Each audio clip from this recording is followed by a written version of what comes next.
Hi guys, it's your boy Caleb Shoemate coming at you again today with another video, and today I'd like to discuss something that happened Friday that to me is just another example of why the American people do not trust the media. And it really is an example of why I got into this in the first place. One of the reasons, besides advancing liberty, which is the fact that I want to be able to report stories to you and to give you my opinion and to let you sort through the facts, let you make up your own mind. But the media is intentionally distorting stories here because at a Trump rally Friday, they said that the president said that Robert E. Lee was a great general. Now, he did say that he was great, but he was only making a comment about his ability as a general. That was it. And there are many historians who will agree that Robert E. Lee was a great general, especially when it comes to being on the defense. Matter of fact, during the war, that was the Confederacy's strong suit. They had incredible officers. The Union, on the other hand, had an incredibly sucky amount of officers. And it wasn't until Ulysses S. Grant came along towards the end of the war that they finally found somebody that could match the talents of Robert E. Lee. That has absolutely nothing to do with his character as an individual, but the NBC News tweeted out that President Trump said that Robert E. Lee was great, and the damage was already done. It took 40 hours before they made the correction. 40 hours. And I can already see, they see the tweet, it's inflammatory, the damage is already done, and then they make a minor subcaption down below, 40 hours after the fact, saying that they made a mischaracterization, that it wasn't Robert E. Lee that the president called great, but it was Ulysses S. Grant instead, despite his drinking problem. Now, anyone who listens to the audio, as I said, can see that that was all he was doing. And I want to play the video for you, and I want to talk to you about what I see as a problem. Who hasn't been properly recognized, okay? William McKinley has not been properly recognized.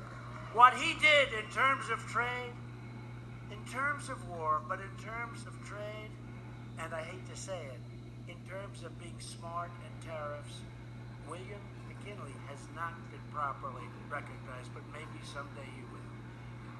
It also gave you a general who was incredible. He drank a little bit too much. You know who I'm talking about, right? So Robert E. Lee was a great general. And Abraham Lincoln developed a phobia. He couldn't beat Robert E. Lee.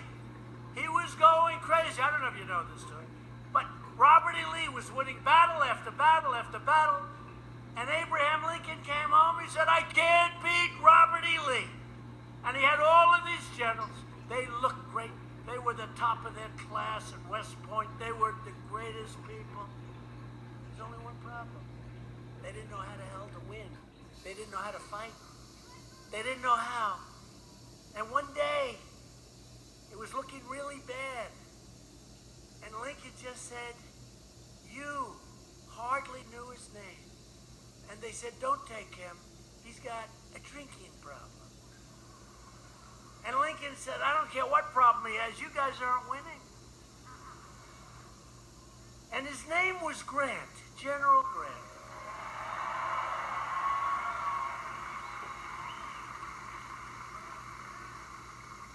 And he went in and he knocked the hell out of everyone. And you know the story. They said to Lincoln, you can't use him anymore. He's an alcoholic. And Lincoln said, I don't care if he's an alcoholic. Frankly, give me 6 or 7 more just like him. He started to win. Grant really did. He had a serious problem, a serious drinking problem. But man, was he a good general. And he's finally being recognized as a great general. But Lincoln had almost developed a phobia because he was having a hard time with a true great fighter and a great general, Robert E. Lee. But Grant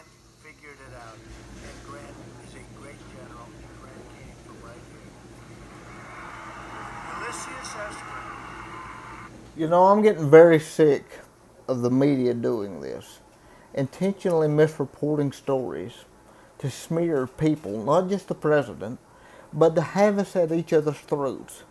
I dare say that this country does have an addiction to outrage. And if it reaches a boiling point, if it escalates to the point of violence, as terrible as that may be, and it will be terrible, I don't advocate for violence in any way, but if it escalates to violence, mark my words, media, the blood will be majority on your hands because you feed the outrage. You are the dope dealers to this outrage addiction.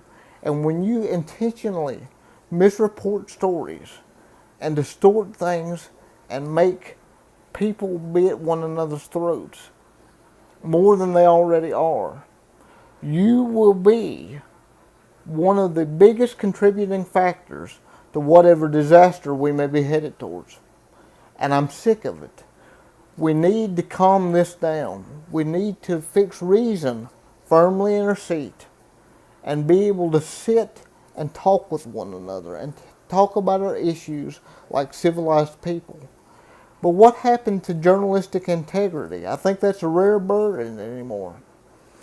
It's getting harder and harder to find real journalists because you see smear pieces like this. And by the time they make their correction, the damage is already done. Now, I'm a libertarian. There are plenty of issues that I have with the president.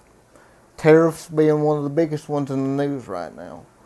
There are a few things that I supported him on, such as tax cuts. And I like Neil Gorsuch as a Supreme Court justice. But there also needs to be spending cuts. If you want to have issues with the president, have them over legitimate things, such as policy issues. But don't go trying to smear the man's character. Just report stories. That's your job, not to sway people's political opinions. If you like this video, give it a thumbs up. Be sure to subscribe below. And follow me on Facebook at The Bearded Libertarian and on Instagram at Caleb Shoemate 1776.